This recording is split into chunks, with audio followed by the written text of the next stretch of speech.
ಇವತ್ತು ಬೆಳಗ್ಗೆನೆ ಕಾಲೇಜ್ಗೆ ಹೋಗಬೇಕು ಅಂತ ಬಸ್ ಸ್ಟ್ಯಾಂಡಿಗೆ ಬಂದರೆ ಬಸ್ಗಳಿಗಿನ್ನ ಜನನೇ ಜಾಸ್ತಿ ಇದ್ದಾರೆ. ಜನ ಜಾಸ್ತಿ ಇದ್ರು, ಬಸ್ಗಳು ಜಾಸ್ತಿ ಇದ್ರು. ಕಾಲೇಜ್ಗೆ ಹೋಗಲೇಬೇಕು ಅಂತ ಹೋಗಿ ಕೂತ್ಕೊಂಡು ಟೆಸ್ಟಿಗೆ ಇವಾಗ ಓದ್ತಿದ್ದೀನಿ ನಾನು. ಟೆಸ್ಟ್ ಬರ್ದು ಬಂದು ಬ್ರೇಕ್ ಬಿಡಲ್ಲಿ ಫೀಲ್ಡಲ್ಲಿ ಕೂತ್ಕೊಂಡಿದ್ವಿ. ಲೋ ಪರಿಸರ ಉಳಿಸ್ರೋ. ಇಲ್ಲಿ ನಮ್ಮ ಹುಡುಗ ಮಳೆ ಬೀಳ್ತಿದ್ರೆ ಬಿಸಿ ಬಿಸಿ ಕಾಫಿ ಕುಡಿಯೋದು ಬಿಟ್ಟು ತಣ್ಣಗಿರೋ ನೀರು ಕುಡಿತಿದ್ದಾನೆ. ನಮ್ಮ ದೇಶ ನಾವು ಕಟ್ಟಿರೋ ದೇಶ ಇದು.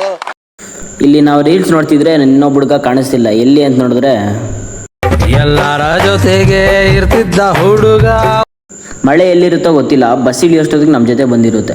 ಮತ್ತೆ ಗಾಡಿ ತಗೊಂಡು ಬ್ಯಾಗ್ ನೆನಿಬಾರ್ದು ಅಂತ ಡಿಕ್ಕಿಯಲ್ಲಿ ಹಾಕಿದೆ.